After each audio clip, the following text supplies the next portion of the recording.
I am going to do a 7-round Seahawks mock draft using the Pro Football Network simulator. It's the best one on the internet. It's completely free. It's just received an update. Go and check it out. Let's get into it. Let's see what the first 4 picks are going to be as I pick for the Seahawks here in all 7 rounds. Okay, I'm going to ignore any offers to trade down. I'm going to stick and pick here at number 5. What have we got? CJ Stroud, Bryce Young, Will Anderson. That for me is going to be the first 3 picks as we sit here today on the 25th of March. I think they're going to be the 3 picks. It's going to come down to whether the Colts want to take Anthony Richardson and all of his potential or whether they want to take Will Levis. Personally, I think Chris Ballard is going to take Will Levis every single day and twice on Sunday if he's available because he's better prepared to start. He's exactly the type of quarterback that Ballard likes. I think he would take him instead of Anthony Richardson. But it is what it is. The board is what it is. I'm going to take Will Levis. I think John Schneider is going to love Will Levis. He could be the backup this year. They could cut Drew Lock. That's possible with his contract. They could redshirt him, whatever. He's the quarterback of the future. I think he's got a lot of potential. I think he's got a lot of talent. I think he's perfect for Seattle's scheme. He showed that with Liam Cohen in 2021. If you go and check out that tape, I think you'll be excited about it. I know a lot of people are going to be in the comments section complaining about this, and that's fine. I really like Will Levis. I think he'd be a really good pick at number 5.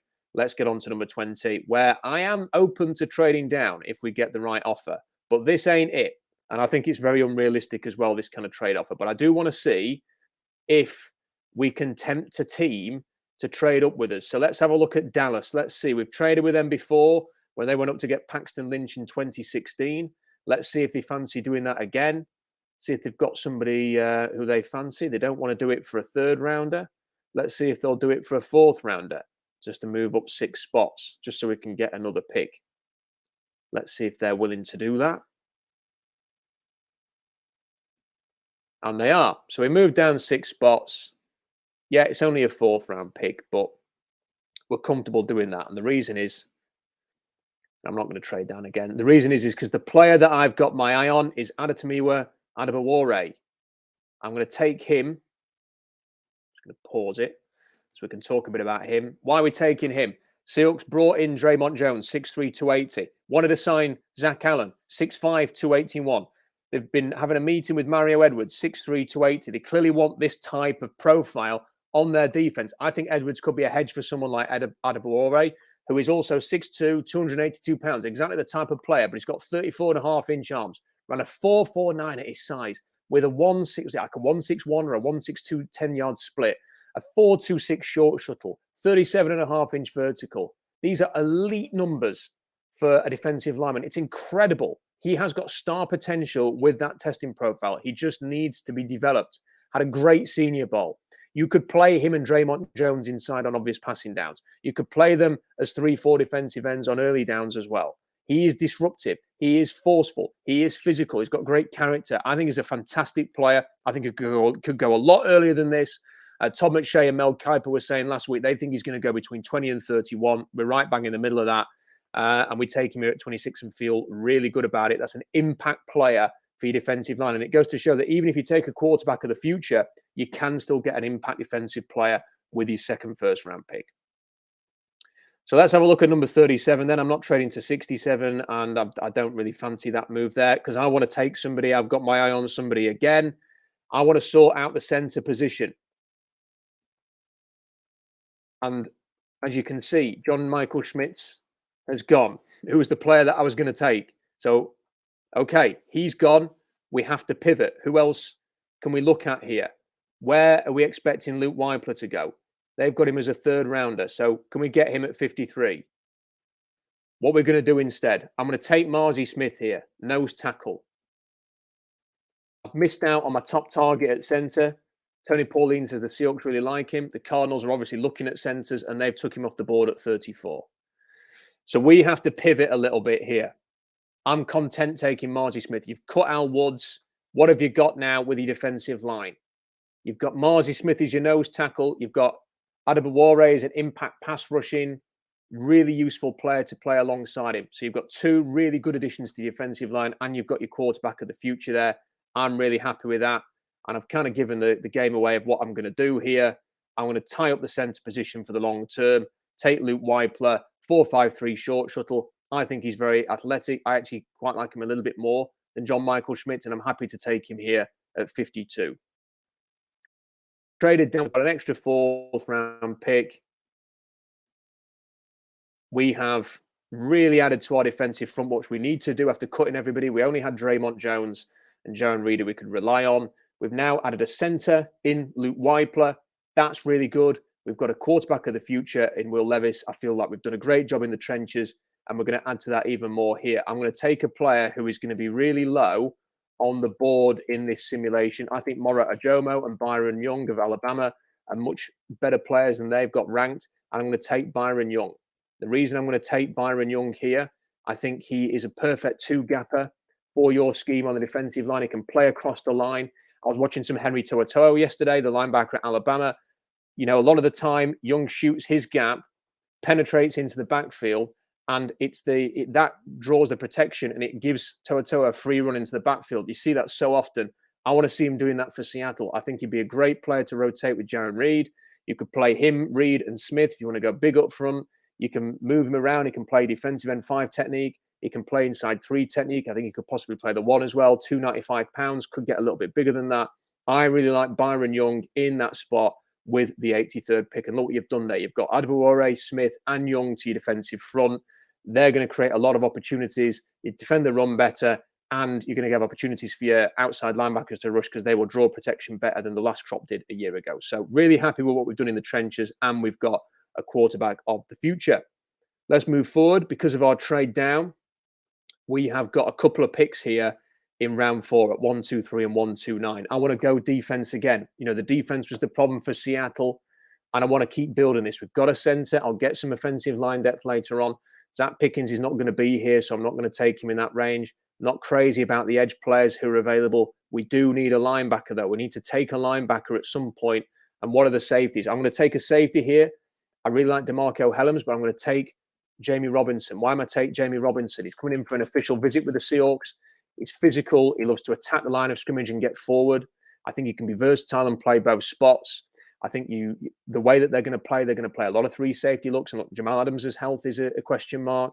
Quandre Diggs is getting up in age. Ryan Neal has had some injury issues. Yes, they brought in Julian Love, but they've got to think about the future as well. You know, it's possible next year that Diggs, Neal, and Adams are not here.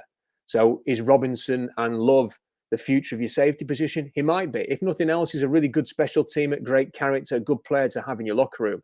And what this also could do is if you need a bit of money to spend in the veteran market after the draft, because you might not be able to address all of your needs, then you're going to have to go and sign somebody on a cheap contract. You need some cap space because right now they're in the red for effective cap space. They can't even sign all of their rookies at the moment.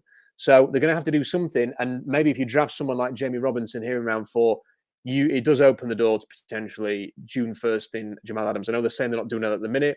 Maybe they'll reassess that in May, depending on what they do in the draft. So I'm taking Jamie Robinson there. We've got another pick here at 129. We need a linebacker. I'm going to take a linebacker. I really like Dorian Williams. He's big. He ran a 4.49, really fast, violent linebacker. That's what I like to see at the linebacker position. I like to see violent players at that position. That's what he is. I think he's underrated. I think he's a fantastic player here in the 4th round. It's good value. Got a couple of back-to-back picks here in round 5. I'm going to turn down these offers. You know, we are not going to be able to address every single position. Yes, you'd like to be able to draft a running back. There's no way that Tyjae Spears is going to be available in round 5. He's going to go in round 2. So I'm going to ignore that. Don't like the look of the receivers here. Luke Shoemaker's probably going to go in the top 65. He won't be available. That's unrealistic. So I'm going to go for offensive line reinforcements. I really like Emil Ekiyor at Alabama, and he's still on the board here. I'm going to snap that guy up there and take him. I think his lower body thickness is fantastic. He can generate a lot of power there. He did some snapping at the combine, so I think he's got versatility center or guard. I think he's really good depth to have in that position, so I'm going to take him there. I'm also mindful that Damian Lewis and Phil Haynes are free agents next year, so I want to get another guard in here to really solidify the options that we've got. I really like Nick Broker. I think his tape in the SEC for Ole Miss is fantastic. Played a good combine. The coaches responded well to him. Didn't have a great Senior Bowl, though. I still really like him for this scheme. I think he's a fantastic player. However, I'm going to take Anthony Bradford here. I thought his combine was fantastic. He's explosive. Look, as much as they've gone for speed and athleticism at tackle, and the centers are sort of smaller and more athletic and agile with the short shuttle numbers and wrestlers. They've got styles there. The difference that they've had is they've retained explosive guards, because for Haynes is big and explosive, Lewis is big and explosive. I've taken 2 big explosive guards to play behind them, and they can replace them next year, or they can just provide depth. That's what I've taken here. I think these 2 players could be starters in the future, and you've got them both in round 5. I think that's fantastic value. I think they could easily go in round 3 and 4. So there are still some positions we have not addressed. Obviously, running back and receiver are the 2 glaring ones. We have got 2 picks left. And ideally, you would get a couple of running backs, and that might be what we end up doing here. Chris Rodriguez is still available. I'm going to take him. Chris Rodriguez wears number 24, has modelled himself on Marshawn Lynch. Obviously, he isn't Marshawn Lynch, but he does run through contact. He is a tenacious running back, good size. He's got the size the Seahawks look for. No testing numbers, but I thought he caught the ball really well at the Kentucky Pro Day with Will Levis throwing. I really like him. I think he can be a running back too, behind Ken Walker. And then at 237, let's have a look who's available. You know, the running backs, not great. Receivers, there's nobody who stands out for me there. Davis Allen, the tight end, might be an option there. Maybe they'll just sort of rest on what they've got at tight end. Not crazy about that. We haven't been able to draft an edge at any point here, but they do have a bit of depth with the edge already, so it's not an absolutely desperate need. Okay, we're going to take one, though, because Robert Beal and Dylan Horton are still available. So take whichever one of those 2 guys you prefer, take him, just chuck him into the rotation in terms of the pass rush there. So this is what we've got. I think it's a good haul. Let me know what you think in the comment section. Quarterback of the future, Will Levis. Could start from next year. Ideal scheme fit. Great character. Great leader. Beloved at Kentucky. I think he's a fantastic player. I think he's a bit underrated. I think the Colts will take him at number 4, but if he lasts to number 5, I won't be surprised at all if John Schneider takes him. I think Chris Ballard and John Schneider are going to like the same guys in this draft. At 26, after a small trade down, Adetomiwa Adebawore gives you that defensive line depth, impact. If they are looking for another guy in that 6'2", 6'3", 280-pound range, he can do that. Mario Edwards could be a hedge that they're just sort of meeting with if they don't get somebody like that. Marzi Smith is a nose tackle replacement for Al Woods. Younger, more athletic, potentially better as well. Really good value there for Marzi Smith at number 37. You get your centre in Luke Wiper at 52. I prefer Wiper to Schmidt, so I'm happy to get him here. Byron Young at 83, another disruptive, big, physical alpha type at 83. You know, listen to his interviews. Got a great baritone to his voice. Well respected in the locker room at Alabama. Really good player. Can draw blocks. Can penetrate. Can get into the backfield. Can disrupt in ways that helps teammates as well as creating pressure himself. Jamie Robinson, more safety depth, could just be a special teamer this year, could be a starter next year, could be insurance depending on Jamal Adams' health and whether you part ways with him down the line, which is still a possibility, even if it's not a possibility today, because you might need to create some cap space and they don't have many levers to pull anymore. Dorian Williams, violent linebacker, can come in and I think he can have a bit of an impact straight away. Love Ekiyor Jr. and Bradford as guards for the future. Depth in year 1. And then from next year could be your 2 potential starters there. And if not, you've just got great depth on the interior. They're very similar to Haynes and Lewis. Chris Rodriguez is your running back 2. Robert Beal as an extra edge off the edge. You would have to go into the veteran market to get another running back who's available, and you'd have to go and get another receiver, but you'd have to create some money to do that. And look, the Seahawks never come out of a draft having addressed every single need, so they would have to go and find a way to create some money and then go and bring those guys in. But that's to be expected. You are never going to tick every single box in a draft, especially with those later round picks. So that's what I've gone for. Let me know what you think in the comments section. Don't forget to subscribe to the channel. Like this video. It always helps. Check out SeahawksDraftBlog.com for more analysis. We have got loads in store between now and the draft in April. You won't want to miss any of it. Great NFL draft content. Great Seahawks content as well. Until next time, bye for now.